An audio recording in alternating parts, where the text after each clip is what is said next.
Welcome to plant diet recipes viewers and friends. நம்ம இன்றைக்கி பார்க்க போகிறது வந்து காராமணி கூட்டு தான் பார்க்க போகிறோம். இதுக்கு 1/2 ஸ்பூன் கடுகு, 1 ஸ்பூன் சீரகம், 1 ஸ்பூன் உளுத்தம்பருப்பு, 1 ஸ்பூன் கடலைப்பருப்பு, ஒரு 7 காஞ்ச திராட்சை மட்டும் போட்டிருக்கேன். 1/2 ஸ்பூன் எண்ணெய் ஊற்றி கடுகை நல்லா பொரிய வச்சாச்சு. பொரிய வச்சதுக்கப்புறமா ஒரு மீடியம் சைஸ் 2 தக்காளி எடுத்து அதையும் போட்டு நல்லா வதக்கிக்கலாம். மீன்வைல் எல்லாருமே என் சேனலில் சப்ஸ்கிரைப் பண்ணுங்கள், லைக் பண்ணுங்கள், ஷேர் பண்ணுங்கள், கமெண்ட் பண்ணுங்கள். என்னோடய சேனல் பேர் வந்து பிளாண்ட் டயட் ரெசிபீஸ்.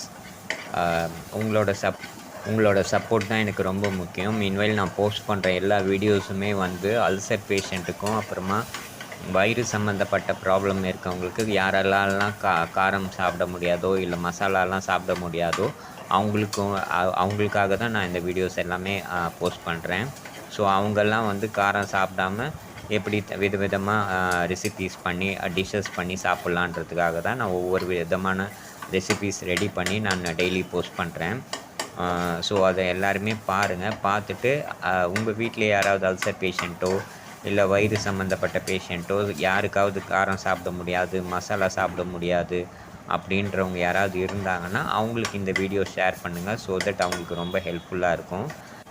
மீன்வைல் இப்போ தக்காளி நல்லா வதங்க ஆரம்பித்தாச்சு. இப்போ வந்து நம்ம ஒரு 3 to 4 spoons of desiccated coconut add பண்ணலாம். உங்களுக்கு தேவைன்னா நீங்கள் ஃப்ரெஷ் கோகோனட் கூட நீங்கள் யூஸ் பண்ணலாம். ஃப்ரெஷ் கோகோனட்டுன்ற பட்சத்தில் வந்து நீங்கள் ஃப்ரெஷ் கோகோனட்டை கொஞ்சம் சீரகம் போட்டு நல்லா அரைச்சி விழுது மாதிரி அரைச்சி அதை இதில் ஆட் பண்ணிவிட்டு அதையும் நீங்கள் இப்போ நான் டெசிகேட்டட் போட்டு இது பண்ணுற மாதிரி பெரட்டுற மாதிரி நீங்கள் அதையும் பெரட்டிக்கலாம். இப்போ வந்து ஒரு கப் அளவுக்கு வந்து நான் துவரம்பருப்பு எடுத்து அதை நல்லா 3-4 டைம்ஸ் வாஷ் பண்ணி அதையும் ஆட் பண்ணியிருக்கேன். ஆட் பண்ணிவிட்டு துவரம்பருப்பை கொஞ்சம் நேரம் ஒரு 1/2 அன் ஹவர் ஊற வைக்கிறதுக்காக தண்ணி ஊற்றி ஊற வச்சுருந்தேன்.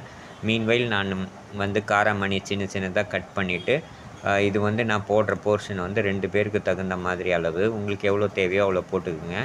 அந்த காராமணியை நல்லா 3-4 டைம்ஸ் வாஷ் பண்ணிவிட்டு அதையும் கூட நான் சின்னதாக கட் பண்ணிட்டு இப்போ அதையும் ஆட் பண்ணிடுறேன். நான்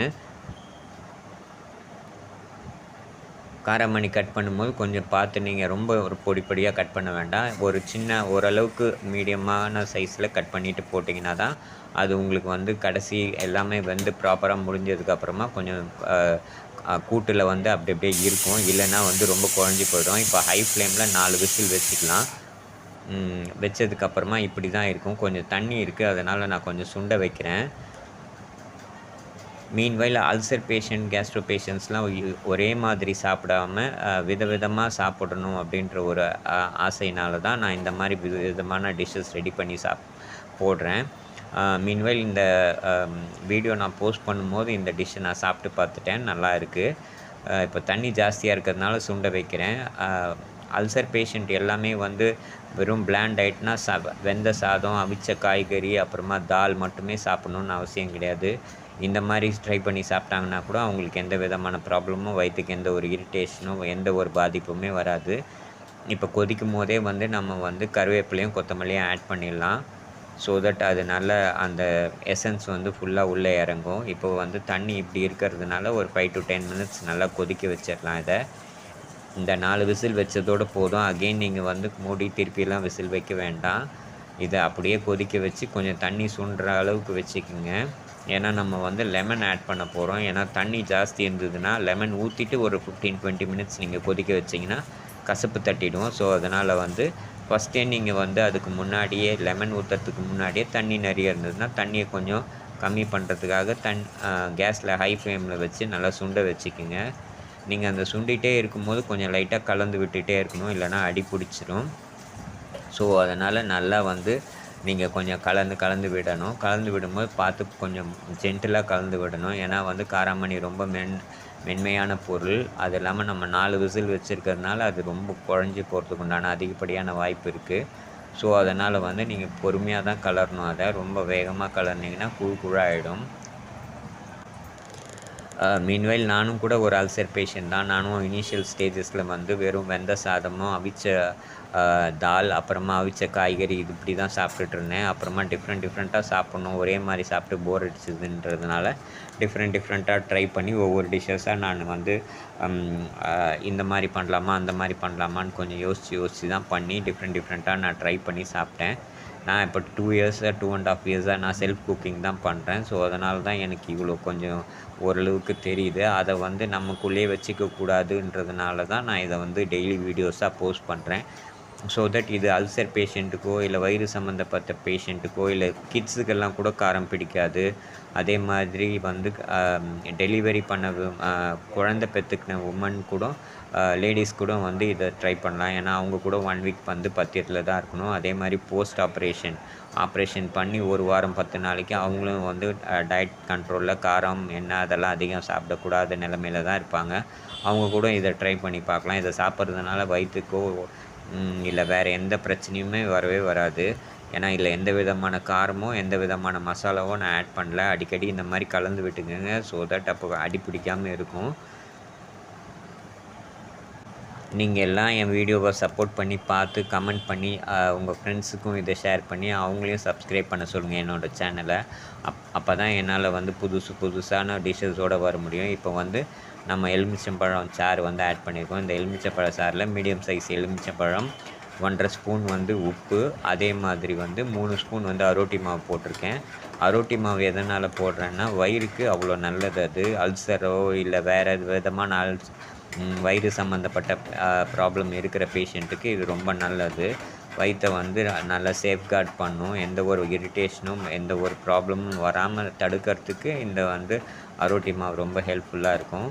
ஸோ இப்போ அதை நல்லா கலந்து விட்டாச்சு. அந்த எலுமிச்சம்பழம் சாறுக்குதுன்னா இல்லைன்னா ஒரே பக்கமாக நின்றுடும். ஸோ அதனால் நல்லா கலந்து விடுங்க. கலந்து விடும்போது கொஞ்சம் ஜென்டிலாக கலந்து விடுங்க.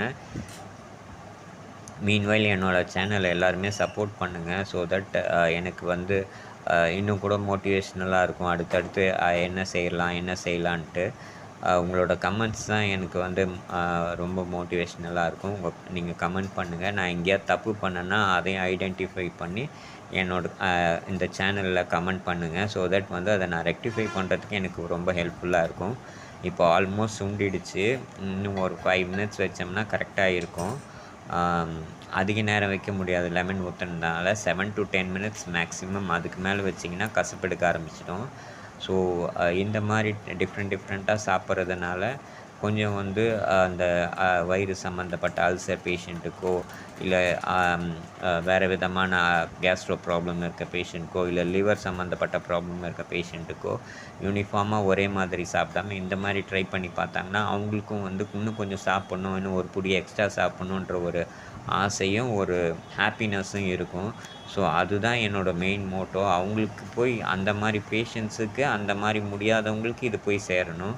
மற்றபடி நார்மலாக பண்ணுற வீடியோஸ், நார்மலாக காரம் போட்டு பண்ணுற வீடியோஸ் வந்து நிறையவே இருக்குது. தமிழ்லேயும் சரி ஹிந்திலேயும் சரி. பட் ஆனால் காரமே போடாமல் செய்கிறது எப்படின்னு எந்த வீடியோஸுமே அதிகமாக இல்லை. ஸோ அதனால தான் வந்து நான் இதை ஒரு சேனலாக ஓப்பன் பண்ணி டெய்லி என்னால் முடிஞ்ச அளவுக்கு ஒரு நல்ல வீடியோ போடணுன்றதுனால நான் இது ஒவ்வொரு வீடியோவாக போடுறேன். உங்களோட மேலான ஆதரவும் உங்களோட மேலான சப்போர்ட்டும் தான் எனக்கு வேணும். ஸோ இப்போ லைட்டாக கலந்து விட்டுக்கலாம். அப்போ தான் அடி பிடிக்காமல் இருக்கும். அடிக்கடி கொஞ்சம் கலந்து விடணும். இல்லைன்னா வந்து அது அடி பிடிச்சிரும். கரண்டி இருந்தால் கரண்டியில் கிளறி விடுங்க. இல்லை இந்த மாதிரி உங்களால் முடியும்னா அந்த குக்கரை ஷேக் பண்ணிவிட்டு சாட்டே பண்ணி விட்டிங்கன்னா அது கூட உங்களுக்கு கரெக்டாக அடி பிடிக்காமல் இது பண்ணும். இது வந்து கொஞ்சம் ஓரளவுக்கு தண்ணியோடு இறக்குனீங்கன்னா நீங்கள் குக்கர் மூடி வச்சுட்டு சாப்பிட்றதுக்குள்ளே அந்த தண்ணியெல்லாம் வந்து அந்த பருப்பு இழுத்துக்கும். அப்போ சாப்பிடும்போது நல்லா திக்கு கன்சிஸ்டன்சியில் வந்துடும். என்னடா தண்ணியாக இறக்குறோமே அப்படின்ட்டு ஃபீல் பண்ண வேண்டாம் நீங்கள். அது வந்து சாப்பிட்றதுக்குள்ளே வந்து அந்த பருப்பு வந்து எல்லாத்தையுமே இழுத்துக்கிட்டு உங்களுக்கு வந்து திக்கு கன்சிஸ்டன்சி கொடுத்துரும். இப்போ ஆல்மோஸ்ட் ஃபினிஷ் ஆகிடுச்சு. ஃபைனல் லுக் இப்படி தான் இருக்கும். Thank you viewers.